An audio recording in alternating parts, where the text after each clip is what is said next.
Buenas tardes, una entrega más de su programa Jornada Semanal. Esta semana el productor general de este programa no está. Junior está en una diligencia fuera de la ciudad y nos pidió que tratemos dentro de las posibilidades de sustituirle. Muchos temas interesantes. Hoy sábado 8 de octubre de 2016, el mundo ha sido testigo de un acontecimiento de primer orden en Colombia. En Colombia se celebró un referéndum, un plebiscito que se había organizado solo con algunos sectores de los que tenían que participar para lograr un verdadero acuerdo de paz merecido por esa gran nación que es Colombia. Sin embargo, cuando todo indicaba la gran campaña mediática que hizo el gobierno, que hizo la comunidad internacional, las firmas encuestadoras que decían que 2-1 se iba a imponer el sí, la sorpresa, el pueblo colombiano votó por el no. Y ahora se está empezando de nuevo a ver cómo se establecen mecanismos que puedan producir una verdadera paz en Colombia. Repito, una verdadera paz merecida que tiene esa gran nación, pero no una paz como la que querían imponer, que era básicamente una extorsión. Todo el que conoce un poco la historia de Colombia, sobre todo a partir del año 1948, cuando liberales y conservadores tenían el control político, una división del Partido Liberal que terminó con la muerte de ese líder histórico de los liberales, Eliezer Gaitán, conocido en la historia como el Bogotazo, año 1948. Después, años después, 1959, porque desde el 48 hasta el 59 estalló lo que los tratadistas llaman la primera etapa de la violencia en Colombia. Se intentó un pacto por la paz en 1959, pero fue boicoteado. Ahí el Partido Comunista se dividió, surgieron dos facciones, los pro-chinos, que se fueron a las montañas, los pro-rusos, que eran partidarios del proceso de reforma agraria que se había iniciado en Colombia. Y de ese tema que he visto muchas opiniones, no solo de opinantes dominicanos, sino de muchas partes del mundo, se ha opinado con mucha alegría, con mucha ligereza. Pero el que ha estudiado a profundidad el tema de Colombia sabe que no es tan sencillo como lo querían pintar. Cuando se divide el Partido Comunista, que una parte decide irse a la montaña, aprovechan lo que en los años 60, a final del 60, principio del 70, estaba de moda, que era la tierra es para quien la trabaja. Y esa facción del Partido Comunista que se va a la montaña bajo el argumento de tierra para los campesinos, todo el que ha estudiado, repito, el problema sabe el comportamiento de esa parte de la guerrilla, obligó a los terratenientes que nunca quisieron ceder los señores de la tierra, como se le llama en Colombia. Y entonces se generó esa violencia de parte de la guerrilla, empezaron a secuestrar hacendados, comerciantes. Los comerciantes a partir de ahí diseñaron lo que en principio ellos llamaron autodefensa, que la permitía la legislación colombiana, legislación del año 1965-1968, permitía autodefensa, es decir, que se armaran la gente para defenderse. Y en base a esas dos leyes surgieron las llamadas autodefensas, que después degeneraron en paramilitarismo. Y eso, hubo un momento que Colombia se llenó de violencia. Es más, los paramilitares llegaron a fundar un estado dentro del estado colombiano, esa es la verdad. Pero si se analiza sin pasión, con objetividad, es un tema que no se puede tratar con mucha ligereza, porque tanto los terratenientes que no quisieron ceder nunca, como los muchachos de la izquierda, igual que los líderes del Partido Liberal y del Partido Conservador, cuando se estudia con profundidad el tema colombiano, hay que concluir que el liderato colombiano no se puso a la altura de las circunstancias que demandaban esos momentos.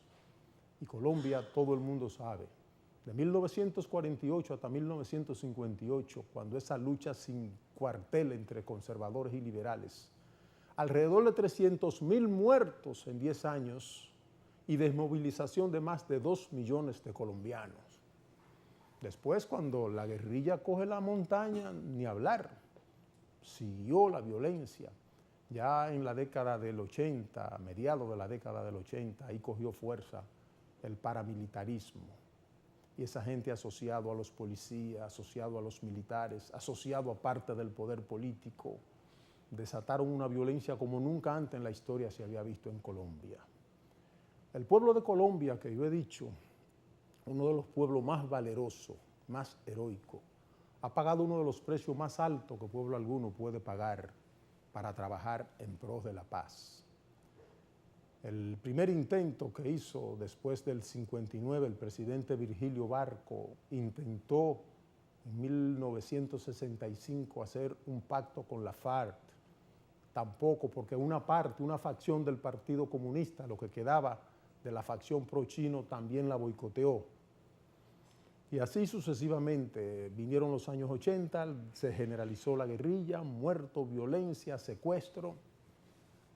Llegó el presidente Álvaro Uribe, que ha sido un gran incomprendido.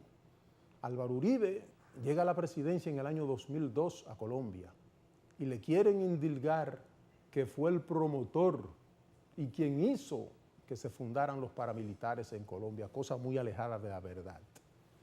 Entonces el presidente Santos y las FARC, yo pienso que cometieron un error, porque cuando quisieron hacer un plebiscito sin tomar en cuenta un liderato tan importante como el del presidente Uribe y una facción que fueron víctimas de las guerrillas, tampoco lo llamaron a participar, básicamente lo desdeñaron. Y cuando todo indicaba que el domingo pasado el sí se imponía 2-1, el prodigioso pueblo de Colombia sorprendió al mundo, a la comunidad internacional, sorprendió al presidente Santos, sorprendió al comandante Timochenko. Se impuso el no. ¿Qué viene ahora en Colombia? Porque sigue el chantaje, sigue la extorsión.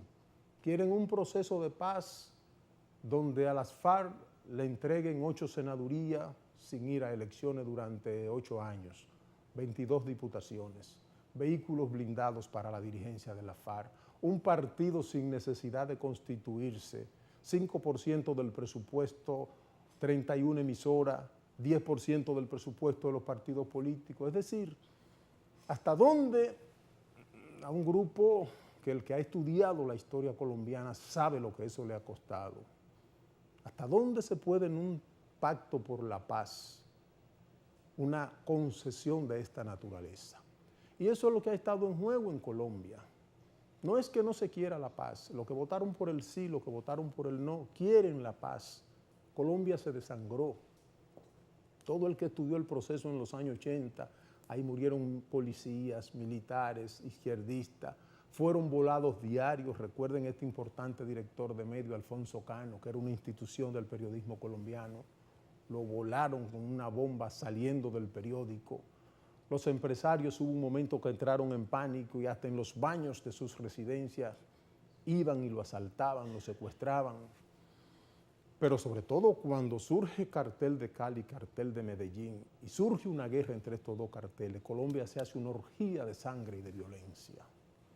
Hasta que, por eso dije ahorita, el incomprendido Álvaro Uribe Vélez, que llega a Montería con apenas 9 años, lo llevó su padre, pero ya cuando llega a Córdoba, adquiere en el año 1982 la famosa hacienda El Umbral, que la había vendido un empresario de transporte que había sido secuestrado por la guerrilla, asesinado, y sus hijos le vendieron a Álvaro Uribe.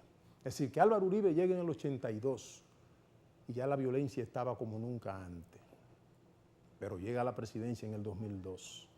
Desmoviliza alrededor de 36,000 paramilitares, ataca el narco, ataca el lavado, pero, repito, Uribe lo tienen tildado como una especie de monstruo en Colombia. Y el día que bajen las pasiones, porque en los pueblos, al igual que nosotros, todavía nosotros los dominicanos no estamos emocionalmente aptos para opinar sobre el liderato de Juan Bosch, Peña Gómez, Bosch, Balaguer, porque la pasión nos puede traicionar. Lo que pido para el inmenso pueblo de Colombia, que pueda surgir un verdadero diálogo, donde la paz sea fruto del entendimiento, de la comprensión de todo el liderato, tanto el presidente Santos, el comandante Timochenko, Álvaro Uribe y los demás que están ahora negociando, se haga una verdadera paz, pero que no se haga en base a la extorsión de ningún sector, ni se imponga uno sobre otro. Colombia merece y necesita la paz, porque el precio que ha pagado esa nación ha sido demasiado alto. Nos vamos a una pausa y venimos con el entrevistado de esta tarde, el doctor Salomón Rodríguez, presidente del Partido Revolucionario Moderno, municipal en la provincia de Peravia. Pausamos y volvemos en breve.